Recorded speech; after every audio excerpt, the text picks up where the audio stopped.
یہ بات ہے قرآن کی، یہ بات ہے اس انسان کی جس نے رسول اللہ کا دل توڑ کر رکھ دیا۔ اب کوئی نہیں اس کا نام لینے والا۔ یہ بات ہے ابو لہب کی، سورہ کوثر کی۔ اِنَّا أَعْطَيْنَاكَ الْكَوْثَرَ۔ اکثر ہم لوگ اپنی نمازوں میں سورہ کوثر کو ریسائٹ کرتے ہیں، پر افسوس ہم میں سے کتنے ہیں جو اس کا مطلب جانتے ہیں؟ کیا ہے کوثر؟ کیوں اللہ تعالیٰ نے اسے نازل کیا؟ کیا تم نے سنا طلحہ؟ ہاں، اللہ کے نبی نے ہمیں وہ راز بتایا کوثر کا۔ سبحان اللہ۔ اور سب سے ضروری بات، سورہ کوثر کا آج ہماری زندگی میں کیا ریلیونس ہے، جانیں گے اس ویڈیو میں۔ بسم اللہ الرحمن الرحیم۔ إنا أعطيناك الكوثر فصل لربك وانحر إن شانئك هو الأبتر۔ سورہ کوثر قرآن کی سب سے چھوٹی سورت ہے۔ قرآن کی بہت ساری خوبصورت باتوں میں سے خوبصورت بات یہ ہے کہ ہر آیت کے پیچھے، ہر سورت کے نازل ہونے کے پیچھے ایک کہانی ہے، ایک سچی کہانی، اور ایسا ہی ایک دل دہلا دینے والا، دل کو چیر کر رکھ دینے والا واقعہ ہے سورہ کوثر کے نازل ہونے کے پیچھے۔ پہلے اسے سمجھتے ہیں۔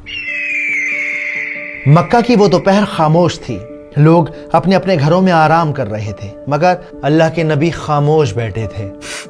اندر سے دبی دبی سسکیوں کی آوازیں مٹی کی دیواروں سے ٹکرا کر واپس آ رہی تھیں۔ ان کے بیٹے عبداللہ اللہ کو پیارے ہو گئے تھے۔ وہ ننھا سا جسم جو کل تک ان کے سینے سے لگ کر سانس لیتا تھا، اب مٹی کی گود میں تھا۔ مگر برابر والی دیوار سے ٹیک لگائے ایک آدمی کھڑا تھا۔ مجھے بھی بتاؤ ابو لہب، کیا معاملہ ہے؟ صبر رکھو اقبا، صبر۔ یہ آدمی اور کوئی نہیں بلکہ رسول اللہ کا چچا تھا۔ اندر سے آتی ہر سسکی اس کے چہرے کی مسکان بن رہی تھی۔ اور پھر وہ خوشی سے چلایا، بطیرہ محمد، بطیرہ محمد۔ ختم ہو گیا محمد کا بیٹا، ٹوٹ گیا محمد کی نسل کا سلسلہ۔ اس کی آواز نے نبی کا دل چیر کر رکھ دیا۔ غلاموں کو اس نے کھجوریں بانٹی، اپنے دوستوں کے ساتھ قہقہے لگائے اور سب سے کہتا رہا، تم نے سنا میری جان، میرے بھتیجے کی جڑ کٹ گئی۔ اب کوئی نہیں اس کا نام لینے والا۔ اس کی ہنسی، اس کے الفاظ ہوا میں سانپ بن کر تیر رہے تھے، مگر اللہ نے اپنے نبی کو اکیلا نہیں چھوڑا، انہیں ایک تحفہ دیا۔ یہ تحفہ تھا سورہ کوثر۔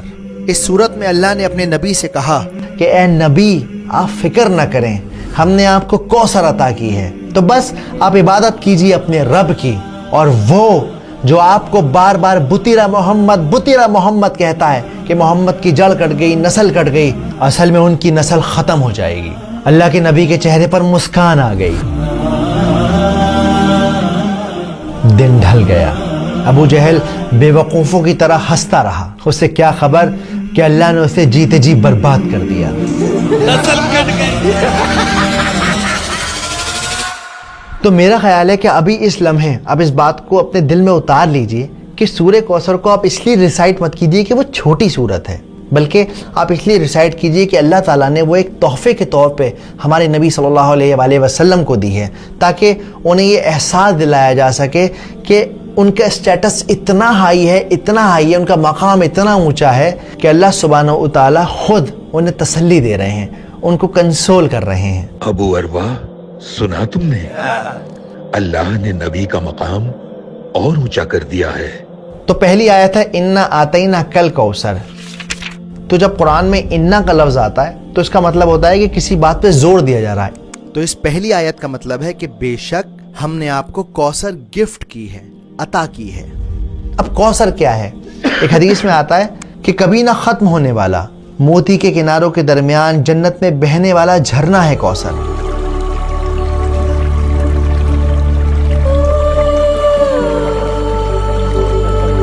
جس کا پانی برف سے ٹھنڈا ہے، جس کا پانی شہد سے میٹھا ہے اور جس کا پانی دودھ سے زیادہ سفید ہے، وہ ہے کوثر۔